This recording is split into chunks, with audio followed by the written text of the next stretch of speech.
Partai Golkar resmi mengusung Kofifa Emil di Pilgub Jawa Timur 2024.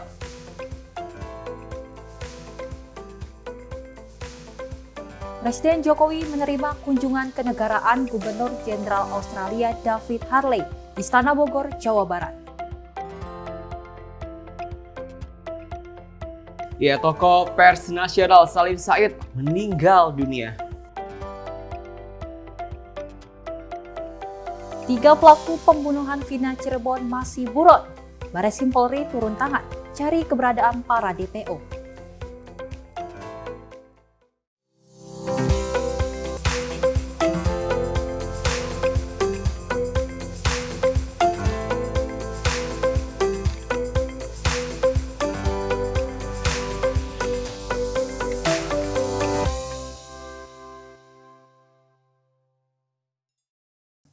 Lagi rame banget ngebahas yang namanya Vina Cirebon setelah kasusnya bertahun-tahun kita nantikan bersama.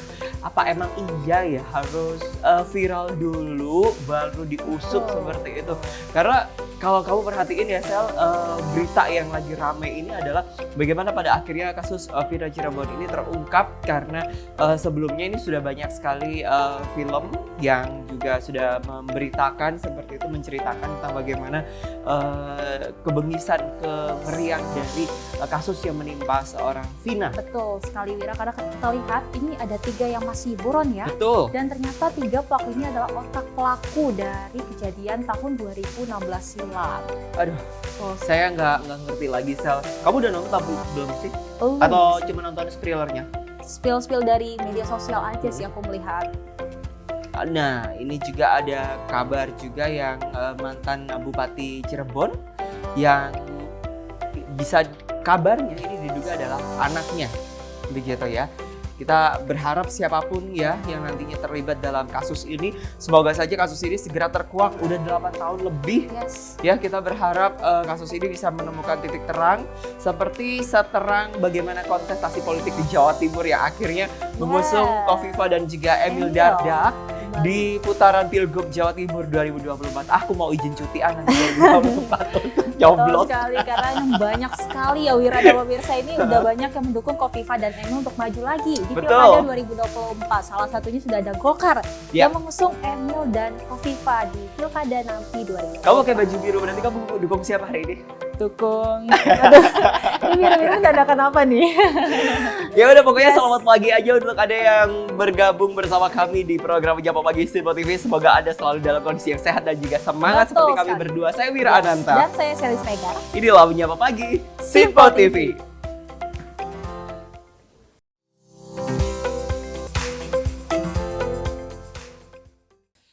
Ya, ini ada kabar yang juga cukup membahagiakan karena pada akhirnya kontestasi politik di Jawa Timur ya Sel, ini sudah mulai terlihat ya genderan perangnya seperti itu. Karena kabarnya Partai Golkar ini resmi mengusung mantan gubernur dan mantan wakil gubernur Jawa Timur Kofifa Indar Parawansa dan juga Emil Elestianto Dardak pada Pilgub Jawa Timur mendatang. Dan memang pengusungan itu dilakukan dan diumumkan langsung oleh Ketua Umum Partai Golkar Erlangga Hartarto di kediamannya Jalan Widya Chandra, Jakarta Selatan pada Jumat malam. Mantan Gubernur Jawa Timur Kofifa Indar Parawansa dan mantan Wakil Gubernur Jawa Timur Emil Dardak resmi diusung oleh Partai Golkar untuk maju kembali di Pilgub Jawa Timur mendatang. Peresmian tersebut berlangsung di kediaman Ketua Umum Partai Golkar, Erlangga Hartarto, dan dihadiri sejumlah pejabat teras Partai Golkar di Jalan Widya Chandra, Jakarta Selatan. Erlangga mengatakan pihaknya telah menggelar pertemuan secara tertutup, membahas keberhasilan Kofifa dan Emil di Jawa Timur pada periode lalu. Oleh karena itu, dirinya menyatakan akan mendukung penuh kelanjutan kepemimpinan Kofifa dan Emil di Pilgub Jawa Timur 2024. Kita mengapit yang akan punya hajat, yaitu Ibu Kofifa Indar Parawansa dan Mas Emil Dardak. Dan tadi dalam pertemuan silaturahmi sekaligus dari Badan Pemenangan dari pemenangan pemilu Partai Golkar, kita sudah mengeluarkan surat keputusan untuk mengusung Ibu Khofifah dan Mas Emil sebagai calon gubernur Jawa Timur dan wakil gubernur. Dari Jakarta, Farizal Ronabayu, Simpo TV melaporkan. Ya pemirsa, Sekjen Partai Gerindra Ahmad Muzani ini juga menyatakan saat ini Partai Gerindra bakal fokus memenangkan Khofifah Indar Parawansa di Pilgub Jawa Timur 2024. Dan memang Wira dan pemirsa, sebelumnya Khofifah telah diusung oleh Golkar serta mendapatkan restu dari Ketua Umum Partai Amanat Nasional untuk melenggang di kontestasi Pilgub Jawa Timur. Kemudian nanti di Pulau Jawa belum selesai. Tentang calon gubernur Jawa Timur sudah selesai, kita akan fokus kepada pemenangan Ibu Khofifah, kemudian Jawa Tengah, Jawa Barat, termasuk DKI Jakarta. Senang ya kalau dukungan ini terus mengalir cukup deras ya. Kalau tadi ada Golkar, sekarang giliran PAN. Betul. Yang juga memberikan dukungan, di mana Wakil Sekretaris Jenderal Partai Amanat Nasional ini Fikri Yasin ini membenarkan nama mantan Gubernur Jawa Timur Khofifah Indar Parawansa masuk dalam bursa pemilihan Gubernur Jawa Timur mendatang. Dan kesuksesan Khofifah dalam pembangunan Jawa Timur menjadi pertimbangan PAN untuk mengusung mantan Gubernur Jawa Timur itu untuk maju kembali. Nah, kembali sekarang misalnya soal Jawa Timur. Jawa Timur harus diakui memang wilayah Jawa ya, terutama Jawa Timur, Jawa Tengah, Jawa Barat, kemudian DKI itu kan memang hampir bisa dipastikan konsen pertempuran wilayah partai politik itu memang di situ tempatnya. Nah, iya memang Khofifah itu masuk dalam radar kita karena dia jujur harus dia cukup berhasil, artinya dia memimpin Jawa Timur cukup berhasil, kemudian dia cukup mengakar, kemudian dia juga tokoh nasional, kemudian catatan negatifnya juga hampir bisa dipastikan, resistensi di publik juga nggak ada, maka dia masuk dalam prioritas kita gitu. Sejauh ini memang artinya kalau dikatakan kata pasti memang belum juga. Tetapi memang dia masuk radar prioritas utama kita untuk kita usung menjadi calon gubernur di Jawa Timur. Itu pertimbangan-pertimbangannya.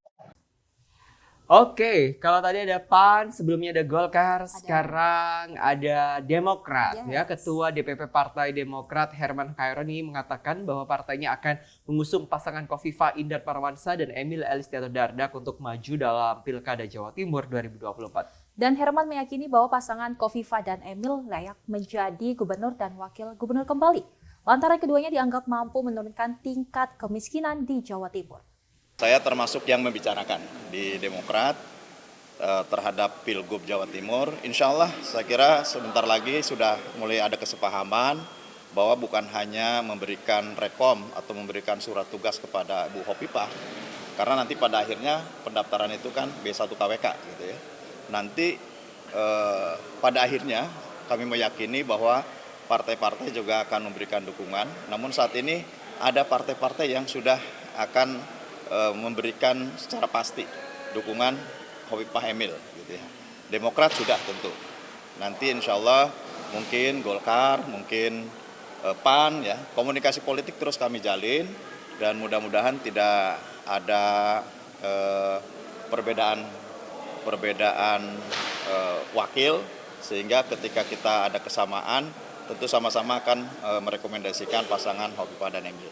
Dan ini juga pasangan yang sesungguhnya diharapkan oleh masyarakat Jawa Timur untuk melanjutkan kepemimpinannya.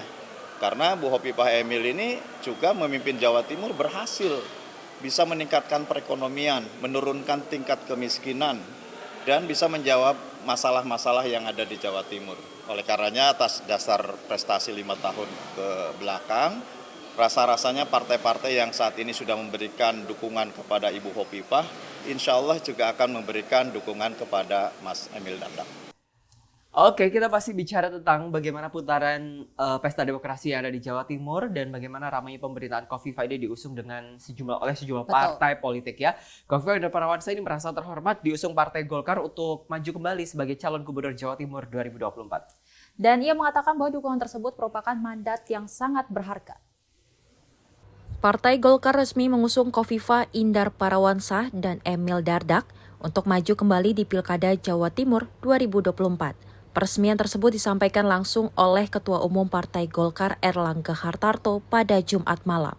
Mantan Gubernur Jawa Timur Kofifa Indar Parawansa mengatakan dirinya dan Emil akan siap bekerja keras dan menjalankan mandat dan mengemban tugas jika kembali berhasil memenangkan di kontestasi Pilkada mendatang. Lebih lanjut, ia menyebut potensi Jawa Timur di Pulau Jawa akan semakin menjanjikan jika ibu kota pindah ke Kalimantan Timur. Kami, saya dan Mas Emil menyampaikan terima kasih bahwa malam hari ini kami mendapatkan surat keputusan dari DPP Partai Golkar untuk menjadi Bacagub Provinsi Jawa Timur dan Pak Emil menjadi Bacawagub untuk Provinsi Jawa Timur. Tentu ini adalah kepercayaan mandat yang sangat berharga bagi kami untuk kami bisa melaksanakan proses ini sebaik mungkin, bekerja keras semaksimal mungkin sehingga kami, saya dan Mas Emil insya Allah akan menjalankan tugas dalam proses pemenangan. Mudah-mudahan mohon doa semua kami bisa memenangkan proses pemilihan Gubernur Jawa Timur pada bulan November yang akan datang. Proses-proses berikutnya tentu kami akan membangun keberseiringan dengan Partai Golkar yang 5 tahun lalu juga memberikan kepercayaan kepada kami bahwa ada proses-proses pembangunan yang harus terus berseiring. Apalagi kalau IKN nanti pindah ke Kalimantan Timur, maka kami ingin menyampaikan de facto ibu kotanya sepertinya di Jawa Timur de factonya. Itu artinya peran Jawa Timur akan menjadi lebih signifikan lagi bagi konstelasi pembangunan di Indonesia. Jawa Timur adalah center of gravity. Kami, saya dan Mas Emil insya Allah pada posisi yang siap untuk menjalankan mandat dan mengemban tugas dari SKEP ini, dan kami siap bekerja keras untuk bisa memenangkan proses pencalonan pemilihan gubernur dan wakil gubernur November yang akan datang. Dari Jakarta, Fahrizal, Rona Bayu, Tim Simpo TV melaporkan. Dan menjelang Pilkada mendatang, Partai Golkar secara resmi mendukung mantan Gubernur Kofifa Indar Parawansa dan mantan Wakil Gubernur Jawa Timur Emil Dardak di Pilgub Jawa Timur 2024. Dan Ketua Umum Partai Golkar Erlangga Hartarto menyebut Partai Koalisi Indonesia Maju juga ikut serta mendukung keduanya maju di Pilgub Jawa Timur. Sejumlah partai telah memanaskan mesin jelang pelaksanaan Pilkada mendatang. Salah satunya yakni Partai Golkar yang secara resmi mengusung Kofifa Indar Parawansa dan Emil Dardak maju di Pilkada mendatang. Ketua Umum Partai Golkar Erlangga Hartarto mengatakan koalisi partai pengusung Kofifa dan Emil di Pilkada Jawa Timur telah memegang suara sebanyak 52%. Erlangga menyebut Partai Golkar akan konsisten mendukung penuh Kofifa Emil menjadi gubernur dan wakil gubernur Jawa Timur. Ia mengaku telah berkomunikasi dengan Koalisi Indonesia Maju atau KIM terkait pencalonan keduanya. Tidak hanya itu, dirinya menuturkan akan tetap menyambut jika ada partai lain yang hendak ikut mendukung Kofifa Indar Parawansa dan Emil Dardak. Jadi Partai Golkar konsisten terhadap pasangan di Jawa Timur, dan kami sudah komunikasi dengan Koalisi Indonesia Maju yang seluruhnya punya calon yang sama. Jadi kalau kita lihat di Jawa Timur, Koalisi Indonesia Maju ini punya 52%. Jadi cukup. Tapi kalau yang lain mau ikut, boleh. Dari Jakarta, Fahrizal, Rona Bayu, Simpo TV melaporkan. Seru ya, ini banyak banget partai politik yang pada akhirnya sudah mendukung. Ada PAN, ada Golkar, ada Demokrat, seperti itu. Dan nggak menutup kemungkinan ada partai apa? Gerindra juga sudah. Gerindra ini udah pasti dong ya akan mendukung. Tapi yang jelas ya kabarnya ini Kofifa juga tidak menutup kemungkinan kalau memang ada partai lain yang juga ikut berpartisipasi, yang mendukung seperti itu. Atau mungkin PDI juga ingin ikut bergabung. Ya kan, siapa tahu kan. Rekonsiliasi ini kan penting untuk membangun bangsa dan negara. Nah, dan sinyal-sinyal juga katanya P3 dan PKB juga ingin bergabung untuk mendukung Kofifa dan Emil di Pilgub Jawa Timur nanti. Luar biasa ya, PAN atas, bawahnya Demokrat, biru-biru. Sama juga. Saya handphonenya udah Gerindra nih ya. Semuanya lah saya wakilkan kayak begitu ya. Kita senang banget kalau semuanya sudah mendukung siapapun yang nantinya sudah terpilih. Tapi satu hal yang pasti, semoga saja cita-cita tersebut bisa kita wujudkan dalam waktu yang dekat nanti di putaran Pilkada di bulan Oktober ya. November. Oktober apa November? November 2024. November 2024. Kita akan pelantikan presiden dan wakil Pelantikan terpilih. presiden. Yes. 17 Oktober ulang tahunnya Prabowo dan ulang tahun saya juga sih Oke. pemirsa. Lanjut ya, kita beralih ke Yes. informasi yang lainnya. Ini ada kabar dari Ketua Umum BPD Himpunan Pengusaha Muda Indonesia atau HIPMI Jawa Barat, Surya Batara Kartika maksud kami, yang mengatakan sejumlah kader HIPMI akan maju dalam kontestasi Pilkada 2024 mendatang. Dan ia menyebut bahwa kader HIPMI yang maju di pilkada tersebut merupakan kader yang telah mempunyai visi misi ekonomi yang kuat. Ingin menjawab pertanyaan selanjutnya terkait dengan database, tentunya kami sedang mendapat hari ini total caleg yang tergabung di Keluarga Besar di Jawa Barat yang lolos dan terpilih menjadi anggota legislatif di pemilu 2024 kemarin. Tentunya ini belum menjadi angka final karena sebagian masih menunggu proses putusan Mahkamah Konstitusi dengan kalau baik itu di level RI, baik itu kemudian di level provinsi dan itu di level kabupaten kota. Tapi secara garis besar kurang lebih dari 50 orang kader Keluarga Besar HIPMI se-Jawa Barat yang terpilih menjadi anggota legislatif di tahun 2024 kemarin. Selanjutnya arahan khusus terkait dengan pilkada itu tidak ada yang spesifik. Secara umum saya meminta teman-teman untuk saling mensupport satu sama lain, saling mendukung dan mendoakan, dan tentunya juga berharap kami di luar dari perhelatan politik itu sendiri selalu menanamkan slogan pengusaha pejuang pengusaha, yang mana salah satu maknanya adalah kita itu menjadi pengusaha itu bukan hanya untuk diri kita atau untuk kelompok kita sendiri, tapi untuk menebar manfaat sebanyak-banyaknya, tentunya termasuk juga untuk meningkatkan perekonomian yang ada di daerah. Sehingga kader-kader HIPMI yang pada akhirnya telah selesai dengan diri sendiri dan memutuskan untuk maju menjadi kepala daerah itu mempunyai ciri khas visi pembangunan ekonomi yang kuat. Nah, beberapa di antaranya ke depan ini ada Kota Cirebon, Sekretaris Umum HIPMI Jawa Barat, kemudian ada Sukabumi, ada Cimahi, ada Tasik, dan lain-lain dan sebagainya, dan beberapa lainnya. Itu aja sih mungkin. Sel, gimana nih Kenapa Sel? Wira? Ada apa? Ini yang menjelang pilkada. Kok kamu diam? Pilkada 2024 Tapi satu hal yang nih. pasti ya, kalau saya lihat bagaimana pada Yes. akhirnya HIPMI pun juga ikut Betul. suara, akhirnya ikut menyuarakan tentang bagaimana pesta demokrasi yang sudah berlangsung ini, karena mereka meyakini memiliki kandidat-kandidat yang cukup kuat untuk membangun Indonesia khususnya dalam hal ekonomi. Sebelum-sebelumnya ini juga banyak sekali kader-kader dari sejumlah partai politik. Ini ada Desi Ratnasari, ada Deddy Mulyadi, banyak sekali yang betul. memang mereka mengajukan diri dengan harapan nantinya bisa membangun Indonesia bukan hanya dari sisi ekonomi, pembangunan manusia, pembangunan kemiskinan, lalu pembangunan pendidikan yang juga Betul. merata yang bisa dirasakan oleh seluruh tumpah darah rakyat Indonesia, Yes. lalu infrastruktur yang penting, telekomunikasi yang baik, ini juga menjadi fokus-fokus yang harapannya nantinya bisa diimplementasikan, diwujudkan oleh kader-kader terbaik bangsa Betul, tadi. karena kalau kita lihat nih kandidat terbaik yang sudah diusung untuk di Jawa Barat memang track recordnya sangat bagus ya, mulai dari Deddy Mulyadi, ada juga Bima Arya yang wali kota Bogor yang juga memiliki track record bagus. Ini sangat-sangat bingung juga ya masyarakat, entah siapa yang akan dipilih untuk maju nanti di Pilgub Jabar, dan pastinya yang terpilih nanti, betul kata Wira, untuk memajukan daerahnya masing-masing lebih baik lagi. Oke, mudah-mudahan ya apa yang kita sampaikan ini bisa menginspirasi Anda di pagi Yes. hari ini. Selamat pagi bagi Anda yang baru saja bergabung bersama kami. Semoga Anda selalu dalam kondisi yang sehat. Betul. Kami balik setelah yang satu ini, tetap bersama kami di program Menyapa Pagi Simple Simple TV. TV.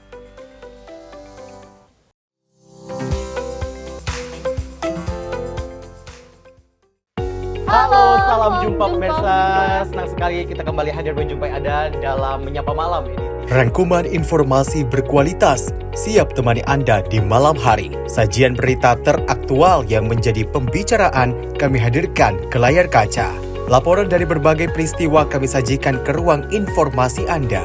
Kami hadirkan topik yang jadi sorotan dengan nuansa kekinian. Bangga sekali yang melihat sepak bola Indonesia akhirnya seperti itu. Selain main di Qatar, Presiden juga ikut nih ya, para menteri. Tapi bukan di Qatar. Ya, di Gorontalo. Ini di Gorontalo pada saat meninjau panen raya seperti itu, panen raya jagung di Provinsi Gorontalo. Dan Ini juga kita berharap kok peristiwa-peristiwa seperti ini jauh-jauh lah ya, benar kan dia.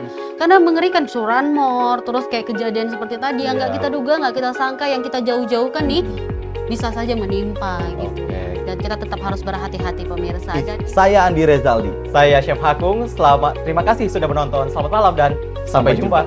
Saksikan selalu Menyapa Malam setiap Senin sampai Jumat pukul 20.00 waktu Indonesia bagian Barat hanya di Sinpo TV.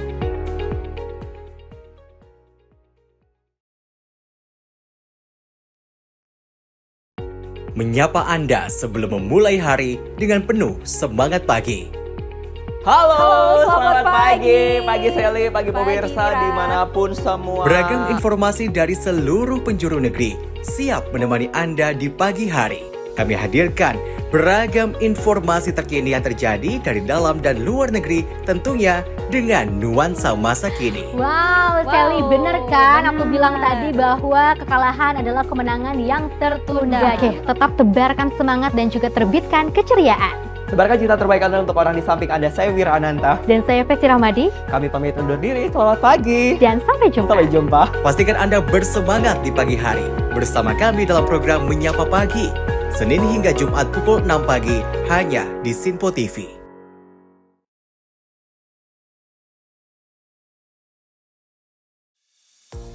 Halo pemirsa, Sinpo Dunia Sepekan kembali hadir menemani Anda dengan berbagai informasi dari penjuru dunia yang telah kami rangkum dalam sepekan. Kami temani akhir pekan Anda bersama sanak saudara dan keluarga tercinta. Dengan sajian informasi yang unik dan menarik dari berbagai negara. Bersama saya Festi Rahmadi, ini dia informasinya untuk Anda. Jangan lewatkan Sinpo Dunia Sepekan setiap Sabtu dan Minggu hanya di Sinpo TV.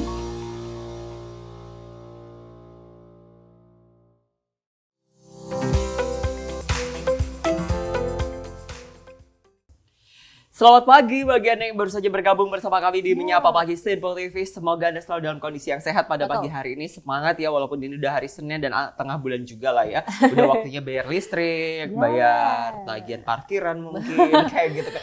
Tagihan telepon ya kan, jangan lupa dibayar, ntar nggak bisa update story lagi. Ya kan pemirsa? Betul sekali Wira. Dan ini ada berita dari Presiden kita, Presiden Joko Widodo yang menerima kunjungan kenegaraan dari Gubernur Jenderal Australia David Harley di Istana Kepresidenan Bogor, Jawa Barat. Ya betul sekali Sally, dan juga pemirsa, Gubernur Jenderal Australia dan delegasi tiba di Istana Bogor dan disambut langsung oleh Presiden Jokowi. Presiden Joko Widodo menerima kunjungan kenegaraan Gubernur Jenderal Australia David Harley di Istana Kepresidenan Bogor, Jawa Barat. David tiba di halaman Istana Bogor pada Jumat pagi dengan menggunakan mobil sedan hitam dengan pengawalan yang ketat. Mobil yang ditumpangi David tiba di halaman istana, langsung disambut Presiden Jokowi. Lalu dilanjut prosesi upacara penyambutan kenegaraan dengan diputar lagu kebangsaan kedua negara dan diiringi dentuman meriam 21 kali. Setelah dentuman meriam selesai, Presiden Jokowi dan Gubernur Harley melakukan inspeksi pasukan kehormatan. Kedua pemimpin memperkenalkan delegasi masing-masing negara yang mengikuti upacara. Diketahui delegasi Indonesia yang hadir diantaranya Menteri Luar Negeri Retno Marsudi dan Menteri Sekretaris Negara Pratikno. Jokowi mengajak David untuk foto bersama dan menandatangani buku tamu kenegaraan di ruang teratai. Kunjungannya ke Indonesia yakni pada tanggal 14 hingga 18 Mei 2024.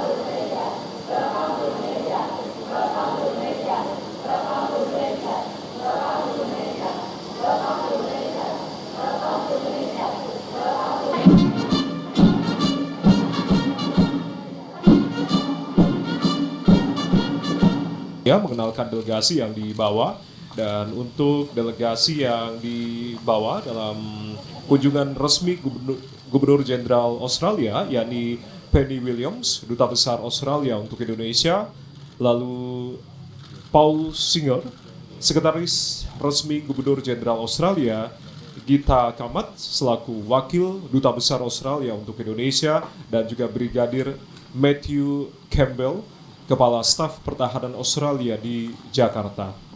Keduanya dilanjutkan usai upacara penyambutan. Tentunya Presiden Joko Widodo mengajak masuk ke dalam Istana Kepresidenan Bogor, Jawa Barat, Gubernur Jenderal Australia, untuk kemudian nantinya ada prosesi penandatanganan buku tamu. Ini sebagai simbol para tamu negara yang berkunjung ke Istana Kepresidenan Bogor, Jawa Barat, untuk kemudian nantinya kedua kepala negara ini akan menuju ke veranda.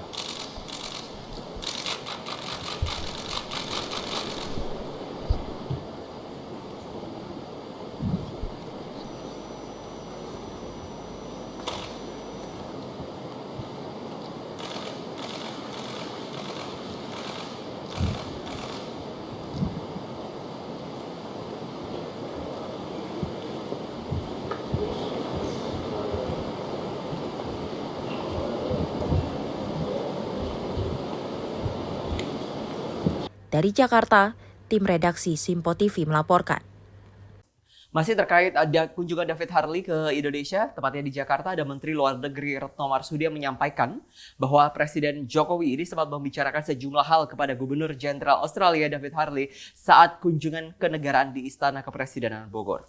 Dan salah satu yang dibahas adalah penguatan bahasa di negara masing-masing, yakni bahasa Inggris di Indonesia dan bahasa Indonesia di Australia.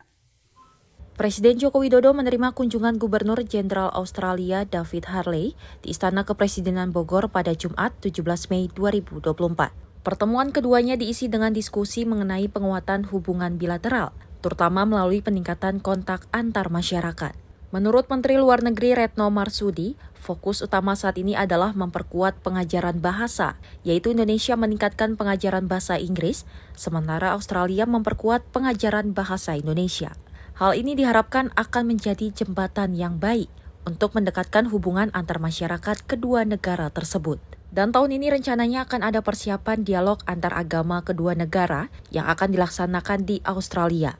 Jadi yang dibahas oleh Presiden dan Gubernur Jenderal antara lain adalah bagaimana kita menggiatkan pengajaran bahasa. Misalnya di Indonesia tentunya bahasa Inggris, tetapi di Australia adalah bahasa Indonesia. Karena di Australia bahasa Indonesia diajarkan, tetapi perlu penguatan. Karena kita yakin bahwa bahasa akan menjadi jembatan yang sangat baik bagi upaya kita untuk mendekatkan people to people contact. Kemudian yang kedua, Gubernur Jenderal memang sangat aktif untuk dalam bidang upaya untuk mendekatkan hubungan antara kedua negara. Misalnya beliau adalah salah satu pendiri dari Ikatan Alumni Pertahanan Indonesia Australia. Kemudian beliau aktif di Youth Exchange.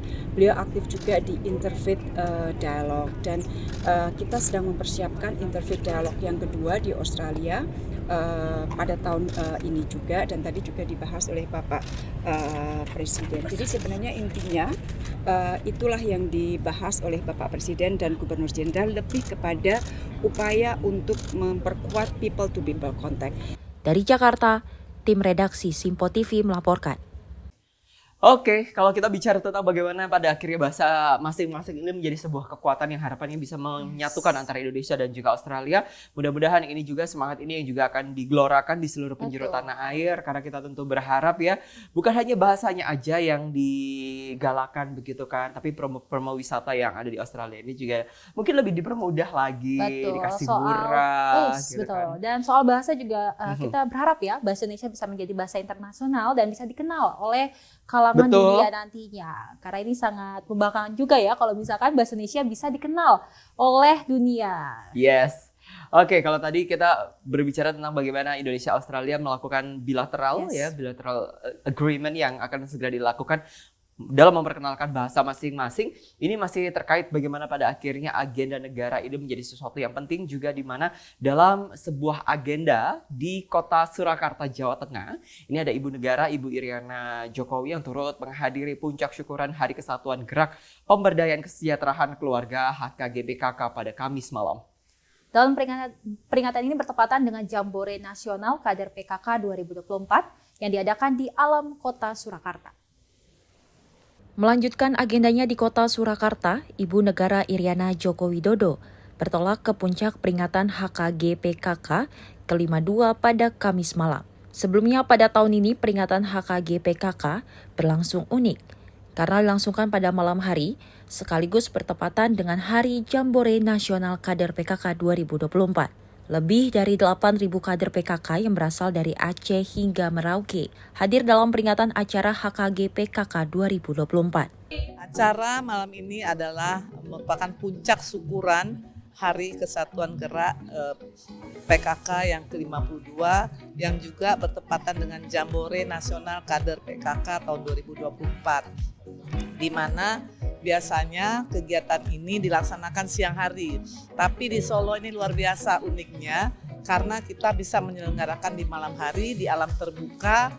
Dalam acara ini, Ketua Umum Tim Penggerak PKK Pusat, Tri Tito Karnavian, mengatakan akan menyematkan pin emas dari tim penggerak PKK sebagai tanda penghargaan kepada kader PKK yang mengabdi lebih dari 25 tahun lamanya. Ini memang di kader PKK ada penghargaan khusus bagi yang telah mengabdi kepada PKK melayani masyarakat selama 25 tahun lebih, itu disebut Adi Bakti.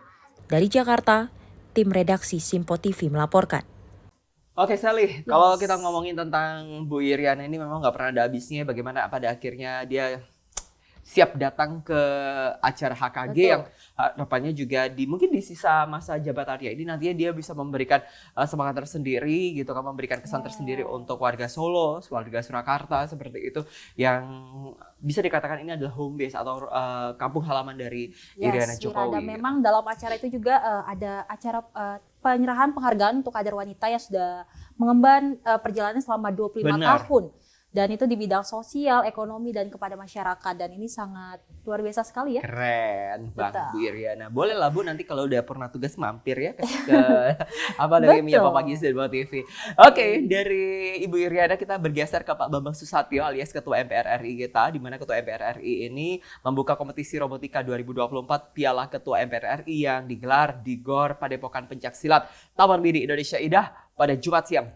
Dan Bamsud berharap turnamen robotik ini dapat menumbuhkan inovasi baru dalam dunia pendidikan. Kompetisi robotik 2024 Piala Ketua MPR RI resmi digelar dengan mengusung tema inovasi berkelanjutan di bidang robotika menuju Indonesia Emas 2045. Kegiatan itu diresmikan langsung oleh Ketua MPR RI Bambang Susatyo.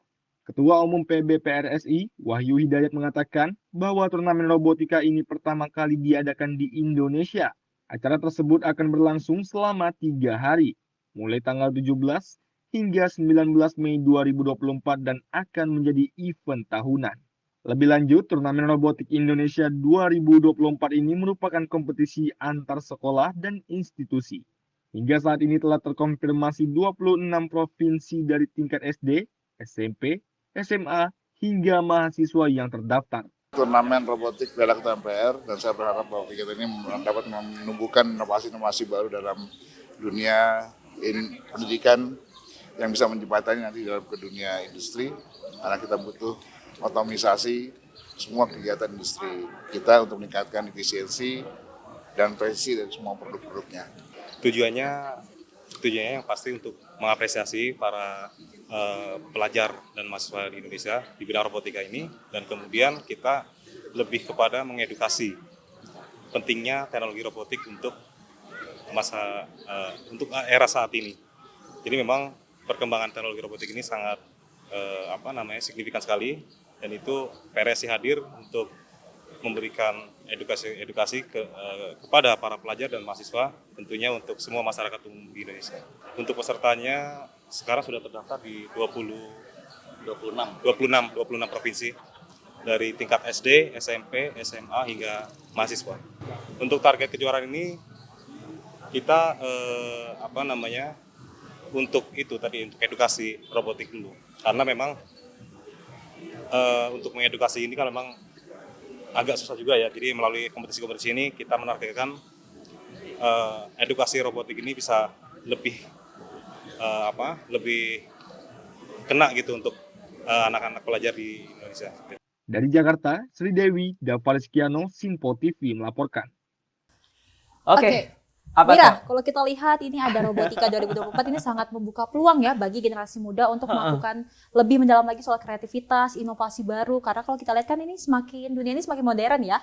Jadi perlu sekali ini untuk kalangan muda untuk memberikan kreatif-kreatifnya untuk bangsa dan negara. Apalagi kalau udah semuanya serba robot begitu kan.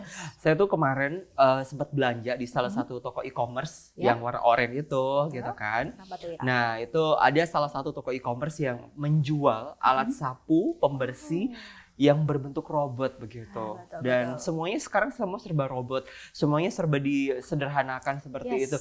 Cuman kebayang aja ya, dunia ini dengan robot itu akan mempermudah kita. Tetapi ada masalah juga ketika robot ini menjadi sebuah kebutuhan, tapi kita melupakan esensi kita sebagai manusia harus bergerak ya. Dia juga sebagai tantangan juga yang harus kita pikirkan bersama-sama. Semoga saja apa yang dilakukan oleh Pak Bamsud ini tidak membuat kita menjadi malas ya, tetapi makin menjadikan kita menjadi jauh lebih semangat lagi, lebih kreatif lagi, khususnya dalam hal teknologi. Yes, Wira, dan pastinya pemirsa, kita akan memberikan berita-berita yang lebih hangat dan menarik untuk Anda.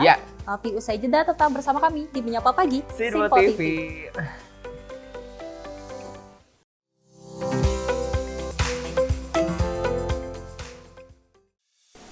Salam jumpa pemirsa, Anda menyaksikan Sinpo Sepekan bersama saya Syam Hakung. Beragam informasi selama sepekan kami sajikan untuk Anda. Rangkuman berita yang menjadi sorotan media massa siap menemani akhir pekan Anda bersama keluarga tercinta. Bersama saya Syam Hakung, kita jelang informasi selengkapnya untuk Anda. Kami hadirkan Sinpo Sepekan setiap minggu pukul 6 pagi hanya di Sinpo TV. Halo pemirsa, apa kabar? Sinpo Dunia Sepekan hadir memberikan update terkini peristiwa unik dan menarik. Kami temani akhir pekan Anda bersama sanak saudara dan keluarga tercinta. Dengan sajian informasi yang unik dan menarik dari berbagai negara. Bersama saya Dewi Manik, inilah Sinpo Dunia Sepekan selengkapnya. Jangan lewatkan Sinpo Dunia Sepekan setiap Sabtu dan Minggu hanya di Sinpo TV.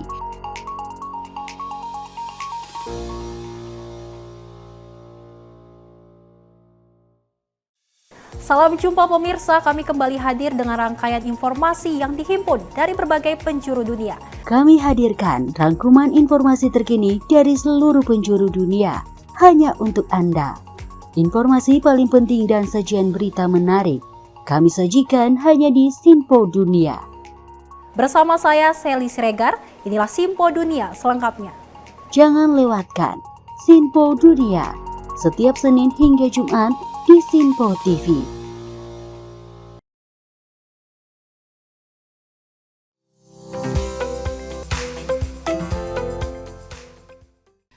Yo, terima kasih bagi Anda yang baru saja bergabung bersama kami. Selamat sarapan aja ya buat Anda yang mungkin sekarang lagi sarapan atau justru baru banget pulang dari pasar, ibu-ibunya. Atau bahkan mungkin buat saudara-saudara kita yang ada di Jayapura, karena sekarang kan udah kalau jam 6:30 berarti kurang lebih setengah 9 ya? 2 jam dari waktu Jakarta ya kan? 8:30, betul.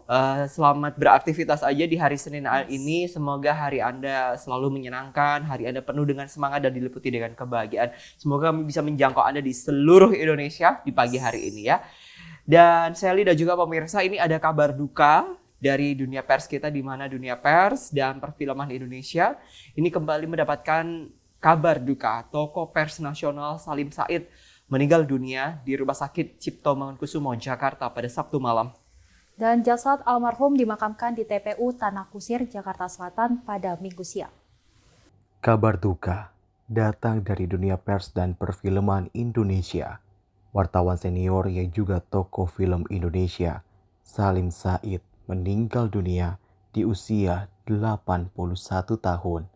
Salim Said yang pernah menjabat Duta Besar Republik Indonesia untuk Republik Ceko saat pemerintahan Presiden Susilo Bambang Yudhoyono menghembuskan nafas terakhirnya setelah sempat dirawat di Rumah Sakit Cipto Mangunkusumo, Jakarta pada Sabtu malam. Kabar meninggalnya Profesor Salim Said dikonfirmasi langsung oleh istrinya Herawati dalam sebuah pesan singkat yang diterima oleh sejumlah awak media di Jakarta pada Sabtu malam. Jasad almarhum dimakamkan di TPU Tanah Kusir, Jakarta Selatan pada Minggu siang. Dari Jakarta, tim redaksi Sinpo TV melaporkan. Oke, Sally dan juga pemirsa, ini usai melawan sakit selama beberapa hari di Rumah Sakit Cipto Mangunkusumo RSCM Jakarta Pusat, tokoh pers sekaligus Duta Besar Republik Indonesia untuk Ceko Profesor Dr. Salim Said tutup usia. Kepergian almarhum meninggalkan kenangan yang begitu berkesan kepada keluarga dan kerabat terdekat. Kerabat Salim Said, Jimli Asidik, menilai semasa hidup Salim Said selalu berpikir tentang bangsa Indonesia. Tokoh pers sekaligus Duta Besar Republik Indonesia untuk Ceko, Profesor Dr. Salim Said, tutup usia yang ke-80 tahun. Kepergian almarhum pun meninggalkan kenangan yang begitu mendalam bagi keluarga dan kerabat terdekat. Ex-Ketua Mahkamah Konstitusi sekaligus kerabat dekat Salim Said, Jimli Asidik, mengatakan sosok Salim Said selalu berpikir tentang Indonesia selama semasa hidupnya, yang dapat menjadi contoh teladan bagi generasi emas Indonesia. Tidak hanya itu, ia pun menyebut semasa hidup Salim Said telah mewakafkan karyanya yang berisi sejarah politik Indonesia ke Universitas Islam Yogyakarta.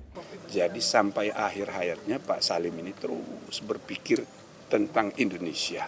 Ya, kita jadikan contoh teladan bagi generasi yang lebih muda. Ya, kalau diskusi suka ngotot, tapi ada reasoning berdasarkan data. Jadi kita enak diskusinya. Dan yang kedua, dia pembaca yang sangat ulung, ya, banyak sekali bacaannya, bukunya banyak sekali, dan malah terakhir kita agak terlambat nih, dia mewakafkan semua bukunya ke Universitas Islam Indonesia di Jogja. Saya bilang kenapa jauh-jauh ke Jogja, ini banyak universitas, tapi ya kita telat. Jadi bukunya banyak sekali dan karya-karya ilmiahnya juga banyak. Ya bukan hanya buku kaleng-kaleng gitu, itu jadi referensi dalam studi mengenai sejarah politik Indonesia. Dari Jakarta, tim Simpo TV melaporkan. Oke, saya bingung harus menyampaikan apa, tapi sekali lagi saya, Sally, dan juga seluruh kru dari Menyapa Pagi dan Simpo TV khususnya mengucapkan turut berduka cita yang sedalam-dalamnya kepada Profesor Salim. Semoga saja arwah beliau diterima oleh Tuhan Yang Maha Esa dan keluarga yang ditinggalkan ini diberikan ketabahan, diberikan kebahagiaan, diberikan kekuatan, diberikan keberkatan untuk menerima kepergian beliau. Betul sekali, Wira dan pemirsa, kalau kita lihat memang dari almarhum sendiri ini sangat banyak ya untuk Indonesia. Pikiran-pikiran dari beliau ini luar biasa. akademisi, terus juga dari perfilman juga sangat, track recordnya sangat bagus untuk bahasa Indonesia. Dan semoga saja nantinya, tentu kita tidak akan memiliki seorang Salim Said lagi, tetapi kita berharap semoga cita-cita, harapan, dan doa beliau ini selalu kita kenang dan kita jadikan semangat sehingga menjadi amal ibadah untuk seorang Profesor Salim Said, seorang jurnalis dan juga sinemas yang kita bangga-banggakan bersama. Betul sekali, Wira dan pemirsa. Ini masih tentang berita yang cukup menyedihkan, tidak mengenakan, Sally. Ini kemarin ya di Jalan Boulevard BSD Serpong, Tangerang Selatan mendadak ramai usai pesawat jenis capung jatuh di pinggir lapangan Sunbras BSD pada Minggu 19 Mei 2024 siang. Dan dalam video yang beredar di media sosial, tampak satu orang korban ditutupi sebuah plastik dan diduga meninggal dunia. Satu unit pesawat jatuh dengan kode ekor pesawat PKIFP di lapangan Sunburst BSD, Kecamatan Serpong pada Minggu 19 Mei 2024. Terlihat pesawat terjatuh hancur berkeping-keping di tepian bagian lapangan tersebut. Dalam video yang beredar, terlihat satu orang tampak tergeletak, tepatnya di dekat sisi puing-puing pesawat yang sudah hancur. Tak hanya itu, terlihat juga warga berkerumun menyaksikan pesawat yang sudah hancur tersebut. Hingga saat ini belum diketahui pasti penyebab kejadian jatuhnya pesawat tersebut. Dari Jakarta, tim redaksi Simpo TV melaporkan. Lagi-lagi kami mengucapkan turut berduka yang mendalam, sedalam-dalamnya kepada keluarga korban. Semoga saja arwah beliau ini bisa tenang di sisinya dan keluarga ini ditinggalkan diberikan kekuatan. Dan tentunya kita berharap kondisi ini bisa segera di-clearkan seperti itu oleh KNKT. Betul. Atau mungkin pihak-pihak terkait yang mengusuri menyelesaikan tentang kasus ini. Dan seperti memang itu. kita baru mendapatkan update, Wira dan pemirsa, dan ternyata korban dari pesawat jet itu ada 3 orang. 2 meninggal di dalam pesawat dan 1 ini keluar dari pesawat tergeletak di pinggir lapangan tersebut. Oke, kita akan update nanti, kita akan menantikan seperti apa update-nya nanti. Semoga saja siang ini kita bisa segera update ya Sally tentang bagaimana pergerakannya dan bagaimana penanganannya, lalu apa yang akan dilakukan oleh pihak-pihak terkait untuk melihat apa yang sebenarnya emang jadi penyebab kecelakaan pesawat tersebut. Mungkin dari black box kita bisa cek seperti apa ya, apa yang menjadi penyebab kecelakaan pesawat tersebut. Oke, dari informasi kecelakaan di BSD kita beralih ke informasi lainnya pemirsa. Ada kabar dari Menteri Luar Negeri Retno Marsudi yang meyakini ada upaya teratur atau sistematis yang menghambat bantuan kemanusiaan bagi warga Palestina yang berada di jalur Gaza. Dan Retno mengutuk keras adanya blokade bantuan untuk warga Gaza, serta meminta para pelaku ditindak agar kejadian serupa tidak terjadi kembali.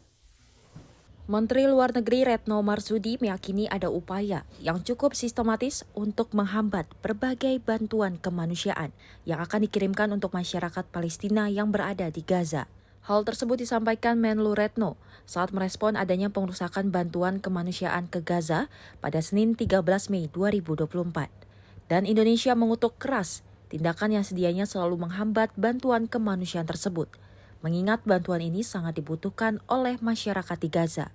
Lebih lanjut, Menlu mengatakan bahwa pihaknya sudah berbicara dengan Dewan Keamanan Perserikatan Bangsa-Bangsa atau PBB untuk menyerukan agar kejadian seperti ini tidak terjadi lagi. Karena kita sangat prihatin bahwa bantuan kemanusiaan yang masuk ke Gaza dari waktu ke waktu terus dihambat, dan yang terakhir itu di Rayah ya, dan di depan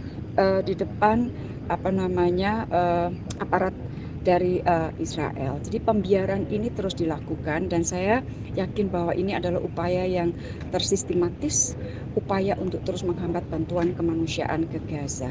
Dan Indonesia sudah mengeluarkan statement, dan kita mengutuk dengan keras hal-hal yang terjadi seperti itu, dalam artian selalu menghambat bantuan kemanusiaan, karena bantuan kemanusiaan ini sangat-sangat diperlukan oleh masyarakat Gaza saat ini. Dan kita juga di dalam call kita mengatakan seharusnya para pelaku itu ditindak dan ada upaya untuk mencegah hal tersebut terjadi lagi. Kita juga melakukan call kepada Dewan Keamanan PBB agar hal serupa tidak terjadi dan bantuan kemanusiaan mendapatkan prioritas dan dilakukan atau dapat disalurkan tanpa hambatan.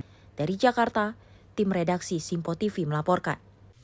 Apapun yang menjadi alasan ya, tentu ketika kita sudah berbicara tentang tragedi kemanusiaan seperti ini, ayolah kita sama-sama dewasa, begitu kan. Mereka tetap membutuhkan bantuan, ya apapun alasan genosida yang sudah dilakukan oleh pihak Israel kepada Palestina, sikap diplomasi dari negara Indonesia adalah kita menentang ya yang namanya kekerasan, apapun agamanya, apapun sukunya, apapun rasnya, apapun warna kulitnya. Sekali lagi, apa yang sudah dilakukan oleh Menlu Retno Marsudi ini sebuah langkah yang tepat, yang semoga saja segera bisa mendapatkan hasil dan mendapatkan perhatian dari pihak PBB. Sekali Wira, karena kalau kita lihat ini korbannya sudah cukup banyak ya, Betul. mulai dari anak-anak bahkan sampai orang tua pun menjadi korban dari peperangan ini tersebut. Jadi kita berharap di sini juga dapat terselesaikan ya Wira ya, agar tidak terjadi lagi korban-korban selanjutnya. Betul, korban sudah cukup banyak ini.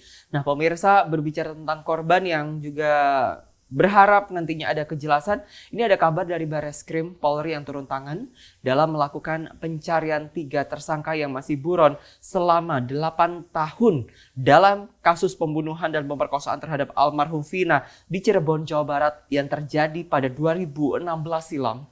Dan berdasarkan informasi yang disampaikan oleh Polda Jawa Barat, 3 DPO dalam kasus pembunuhan ini bernama Andi, Dani, dan Peggy alias Vero. Kabak Penum Polri Kombes Pol RD Adri Mulan Caniago menyatakan bahwa Bareskrim Polri akan turut membantu Polda Jawa Barat dalam mencari 3 tersangka daftar pencarian orang atau DPO dalam kasus pembunuhan almarhumah Vina di Cirebon, Jawa Barat yang terjadi pada 2016 silam.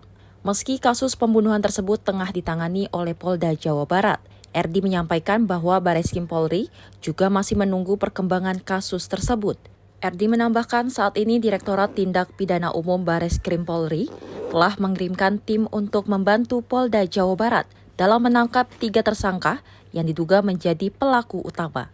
Yaitu terkait kasus perlindungan anak dan pembunuhan yang terjadi di Kota Cirebon pada tahun 2016. Bahwa terkait perkara dugaan tindak pidana perlindungan anak dan atau pembunuhan berencana tersebut, di mana korban atas nama 1. Vina Dewi Arsita alias Vina, dan 2. Muhammad Rizky Rudiana alias Eki saat ini masih ditangani oleh Polda Jawa Barat. Ya, di mana Bareskrim Polri ya selaku pembina fungsi atau satuan kerja pembina fungsi yang terkait dengan fungsi reserse ini telah melakukan atau memberikan petunjuk-petunjuk serta arahan ya yang sering kita sebutkan sebagai jukrah terkait penyelidikan dan penyidikan yang sedang ditangani oleh Polda Jawa Barat dalam kasus tersebut. Dari Jakarta, tim liputan Simpo TV melaporkan.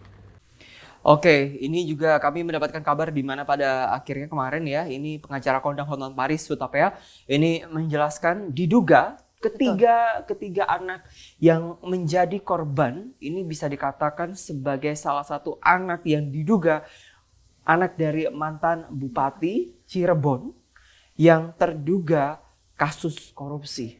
Betul. Ini saya nggak tahu pagi hari ini beritanya kok agak menyesakan ya. Tapi sekali lagi apa yang sudah dilakukan oleh pihak dari PH Films ya di company yang juga sudah menyiarkan tentang bagaimana kekejaman dari tragedi Vina ini pada akhirnya membuka tabirnya satu persatu, dan kita tentu berharap pihak kepolisian setempat ini bisa memberikan upaya terbaiknya untuk memberikan keadilan, untuk memberikan rasa keamanan, kenyamanan. Karena kalau kita bukan minta tolong ke polisi, kita mau minta tolong ke siapa lagi ya, Sally ya? Karena Wira, ini juga 3 DPO ini adalah otak dari pelaku dari kejadian Vina di tahun 2016. Dan kalau melihat juga dari keluarga Vina nampak sedih sekali ya, karena udah berapa tahun ini tidak ditemukan dari 3 DPO itu. Saya kebayang sih Sel, jangankan keluarganya, kita yang menonton aja, yang nggak ikut kemarin hanya mendengar di TV, di radio seperti itu, kita kesel gitu, apalagi keluarganya begitu. Itulah, semoga saja doa kita bersama-sama semoga kasus ini segera terungkap. Dan berbicara tentang kasus Vina, pemirsa, ini ayah Muhammad Rizky Rudiana atau Eki, teman pria almarhumah Vina yang turut menjadi korban pembunuhan geng motor di Cirebon pada 2016 silam. Ini akan bicara mengenai kasus pembunuhan yang menewaskan Vina dan juga Eki. Dan keluarga Eki mohon agar masyarakat tidak memberikan pernyataan yang menyakiti hati keluarga. Muhammad Rizky Rudiana atau Eki yang merupakan korban pembunuhan saat bersama Vina di Cirebon, Jawa Barat pada 2016 silam, merupakan anak dari Kapolsek Kapetakan Ibtu Rudiana. Hal itu terungkap saat ayah kandung Eki memberikan pernyataan yang diunggah di akun Instagramnya @rudianabison pada Jumat 16 Mei lalu dan telah ditonton ribuan warganet. Ayah Eki meminta kepada masyarakat agar tidak mengeluarkan pernyataan yang menyakiti hati keluarganya. Assalamualaikum warahmatullahi wabarakatuh. Pada kesempatan ini saya mengharapkan kepada seluruh warga negara Indonesia, saya adalah orang tua kandung dari almarhum Muhammad Rizky Rudiana atau Eki.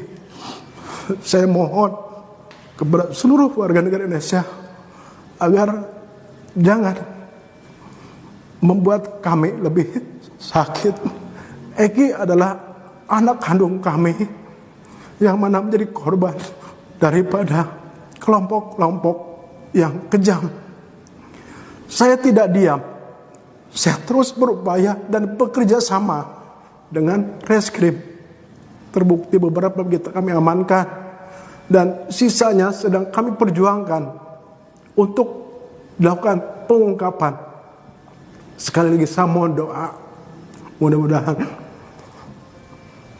orang-orang yang telah mengambil nyawa anak saya bisa segera terungkap. Dan sekali lagi saya mohon kepada seluruh warga negara Indonesia agar jangan berasumsi atau memberikan statement-statement yang akan mungkin lebih membuat kami sakit. Kami cukup yang mengalami selama 8 tahun saya berupaya untuk sabar, dan saya mohon agar seluruh Indonesia bisa mendoakan anak saya supaya tenang, dan juga bisa mendoakan supaya pelakunya bisa segera terungkap. Dari Jakarta, tim redaksi Simpo TV melaporkan. Ini kemarin kita juga dapat kabar ya, Sel, bahkan kalau mungkin Anda punya akun Instagram atau TikTok, ini ramai sekali diperbincangkan. Ada pihak keluarga ini sempat menyampaikan bahwa pada dasarnya mereka ini sempat mendapatkan kabar, mendapatkan teror agar tidak membuka luka lama, agar film ini tidak diperpanjang seperti itu. Karena ya mungkin bisa jadi, kalau ini pendapat saya pribadi ya, saya berpikir bahwa bisa jadi mereka mungkin khawatir gusar dengan adanya film ini dan pemberitaan yang terus-terusan dilakukan oleh kawan-kawan media. Tetapi sekali lagi mungkin saya pribadi, Sally dan juga Anda sepakat bahwa kasus tragedi Vina ini harus segera dibuka. Supaya ini bukan tentang bagaimana hukum atau menghukum siapa, tetapi bagaimana pada akhirnya kita harus menerjemahkan bahwa kekerasan, ya, sadisme, bullying, geng motor ini tidak cukup bisa memberikan hal yang baik begitu. Ada geng motor yang baik, tetapi dalam kasus ini murni bisa dikatakan kasus ini tidak seharusnya terjadi di Indonesia. Betul, berarti kalau tadi Wira sudah bilang pihak keluarga sudah mendapatkan teror, berarti ini mungkin dari pihak polisian bisa menjaga dari keluarga Vina ataupun keluarga Eki agar tidak terjadi teror ya. Betul. Karena kasihan sekali kalau keluarga pun harus menerima hal-hal seperti itu lagi, sudah kehilangan anak. Betul. Mendapatkan respon seperti ini lagi mungkin menjadi luka dalam lagi. Oke, dan saya percaya sih sama Bang Hotman dengan segala kekuatannya ini akan membantu ya, dengan track recordnya yang luar biasa. Bang Hotman, titip salam untuk keluarga Vina yang ada di Cirebon. Sehat selalu untuk Bang Hotman dan keluarga. Oke pemirsa, sejumlah informasi dan berita lainnya masih kami hadirkan. Menyapa Pagi Simpo TV kembali sesaat lagi.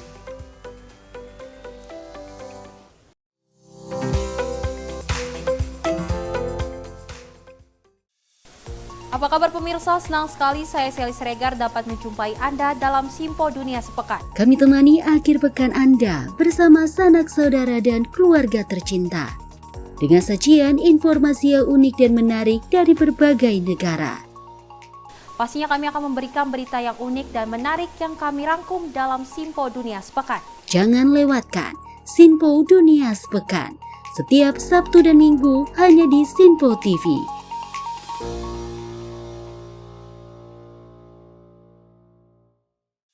Halo, salam jumpa pemirsa. Kami kembali hadir dengan rangkaian informasi yang dihimpun dari berbagai penjuru dunia. Kami hadirkan rangkuman informasi terkini dari seluruh penjuru dunia hanya untuk Anda.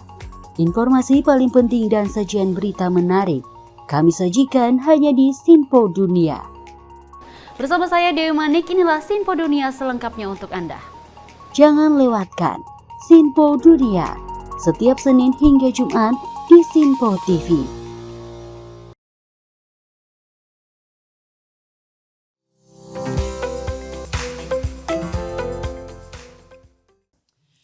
Ya, selamat pagi bagi Anda yang baru saja bergabung bersama kami. Betul sekali Wira, sangat semangat sekali ya kita di pagi ini untuk selalu memberikan pemirsa Simpo TV segala macam berita-berita yang hangat pastinya. Oke Sally, minggu kemarin kamu pagi-pagi kemana? Aku ke Simpo TV. Selain ke Simpo TV. Mas. Pagi-paginya mungkin ada acara lari atau mungkin kencan dengan pasangan atau keluarga gitu. Gak ada, belum lari sih Wira. Kalau Wira gimana? Saya sih lari ke Simpo TV gitu kan. Lari ke Simpo TV sehat sekali ya. Lari supaya sehat. Betul. Ngomongin yang sehat-sehat nih Bu Wirsa. Ini ada informasi, ada kabar dari Kemendagri yang menggelar event ASN Kolaboran yang merupakan kegiatan berlari yang menyenangkan untuk seluruh ASN di area Jabodetabek pada Minggu pagi. Dan para peserta yang berhasil menjadi pelari tercepat mendapatkan piagam dan hadiah dari panitia. Kementerian Dalam Negeri menggelar acara Fun Run pada Minggu pagi. Kegiatan berlari yang menyenangkan dengan experience yang dibuat seru dengan sesi foto, kostum bertema dan lari bersama ASN, pemerintah, lembaga Pemprov dan Pemda yang berada di wilayah Jabodetabek. Fun Run diselenggarakan dengan sifat inklusif sehingga semua ASN bisa ikut bersenang-senang.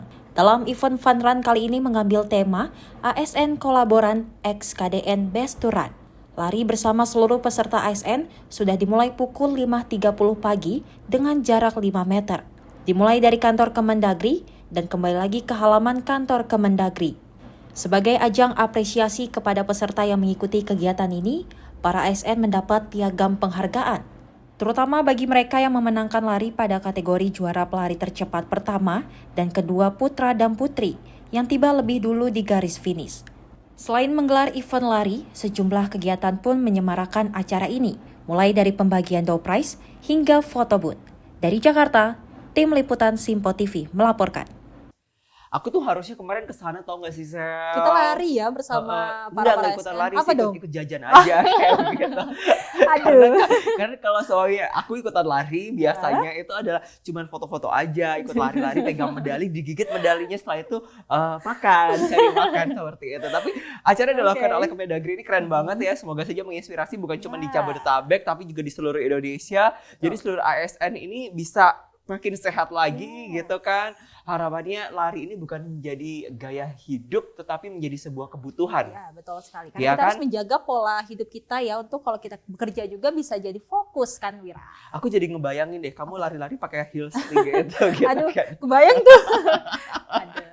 Oke, masih berbicara tentang Kemendagri yang juga menggelar event lari yang diikuti oleh ratusan ASN dari seluruh wilayah Jabodetabek pada hari Minggu pagi. Dan acara itu berlangsung di kantor Kementerian Dalam Negeri Jakarta Pusat pada Minggu pagi. ASN Kolaboran yang merupakan kegiatan lari dan latihan rutin dilaksanakan oleh ASN dengan komunitas lari ASN. Dalam event kali ini, Kemendagri menjadi tuan rumah dalam kegiatan ini. Sebanyak 520 ASN dari sejumlah unsur diantaranya pemerintah, lembaga, Pemprov dan Pemda, dan seluruh wilayah Jabodetabek mengikuti event ini. Nah, jadi ini namanya sebenarnya ASN Collaboration. Jadi kebetulan kita itu kebagian jadwal sebagai tuan rumah atau hosting. Ini adalah kegiatan yang diselenggarakan oleh ASN Nation sebenarnya. Itu salah satu yang mewadahi untuk aktivitas olahraga untuk ASN Kementerian Lembaga. Dan kita ngambil tema hari ini tuh karena kebetulan Kementerian Dalam Negeri mengambil tema KDN Besturan. Jadi untuk kegiatan ini. Untuk pesertanya sendiri itu dari masing-masing kementerian lembaga, kemudian dari instansi pemerintah daerah juga. Jadi salah satunya adalah untuk kegiatan-kegiatan kolaborasi yang diadakan oleh ASN. Event ini diadakan untuk menjalin silaturahmi seluruh ASN, juga untuk menjaga pola hidup sehat, meningkatkan minat olahraga bagi para ASN di wilayah Jabodetabek. Dari Jakarta, tim liputan Simpo TV melaporkan. Seru ya kalau sebelumnya ngomongin event lari pagi-pagi seperti ini gitu kan. Apalagi kalau udah di hari Senin ini bukan hanya lari ya, kita udah harus terbang karena macetnya naujubillah banget. Dan acara Kemendagri Run Fun ini bisa dikatakan adalah sebuah cara terobosan yang harapannya nantinya bisa membuat seluruh ASN di Jabodetabek ataupun yang mungkin masyarakat umum yang ingin bergabung ini memiliki rasa kepedulian terhadap dirinya sendiri, lebih sehat lagi. Dan ya kan? Siapa tahu kita dari tim-tim Simpo TV juga bisa menggelar acara lari sehat. Kita Siapa semakin pertanyaannya sehat. pesertanya? Kita dong, biar kita semakin sehat. Kayaknya Mira. Sally yang lari, aku yang jadi MC aja ya. Seperti itu. Karena kita berharapnya semua orang bisa ikut lari, tapi ya begitulah terkadang karena kesibukan ya Sel ya, seperti itu. Tapi semoga saja ini bisa menginspirasi seluruh masyarakat di penjuru tanah air, tetap sehat, tetap berikan semangat terbaik Anda untuk orang yang mudah-mudahan ada di samping Anda. Betul, dan pasti Wira, kita harus selalu semangat ya. Kalau kita juga bisa lari, itu kan untuk menjaga pola kesehatan tubuh kita. Betul. Kan. Dan pasti kita juga semangat juga nih untuk bekerja setiap hari, untuk menyapa para pemirsa Simpo TV dong pastinya. Iya, betul banget ya. Dari Sabang sampai Merauke, dari Pulau Rote sampai Tidore. Enggak ya, salah ya.